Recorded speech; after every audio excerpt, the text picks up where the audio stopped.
I sought a commission in the Marine Corps because I felt that there'd be no other way to gain that sort of experience and leadership through a regular civilian law position. As a civilian lawyer, your first couple of years are spent in a law firm. Here they're spent in a courtroom. Here they're spent leading young Marines. When you work for the Marine Corps, you are working for something bigger than yourself. The experience that you'll get as a first tour judge advocate in the Marine Corps is huge. Trial experience, running your own cases, dealing with clients, that's just something that doesn't happen right away in the civilian world. There's a year-long training pipeline starting with OCS, TBS, and then on the law track, Naval Justice School, NJS. I feel like they prepared me well to do what I'm doing now. As a judge advocate, I learned about putting a case together from start to finish. I learned about long hours. I learned about how important it is to protect the rights of victims. I learned how important it is to stay true to yourself.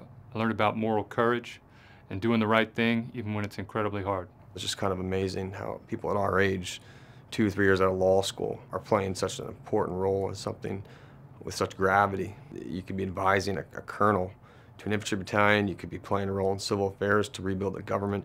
Just incredible responsibilities. I derive a certain sense of pride from being a Marine Corps judge advocate. My job, and we rotate through many jobs, but my job is either helping out Marines that truly need our service or making the Marine Corps a stronger place. And to me, there's no higher calling than that.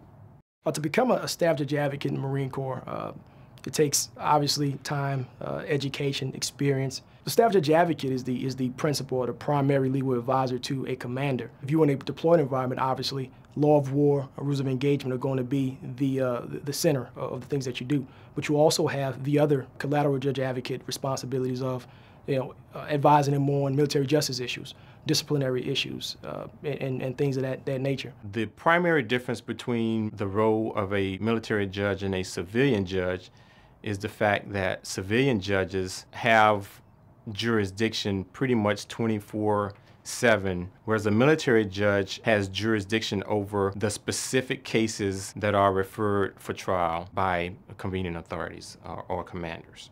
It's a great opportunity to be able to interact with young new judge advocates, to help mentor them and help improve their practice of law. I get to observe them, give them feedback.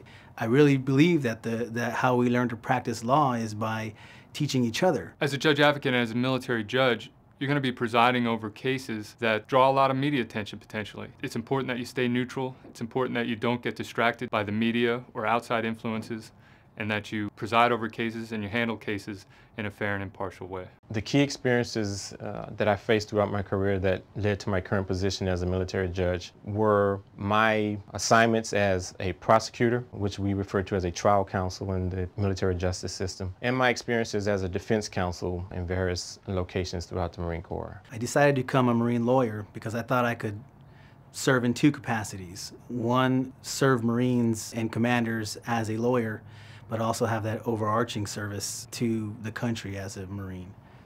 In the end, it's about serving each other and being part of this really special organization and the honor to lead them, just like I have the honor right now to lead a small group of lawyers. It's very, very rewarding, and getting your commission is the first step towards experiencing that reward and getting those benefits for being part of this organization.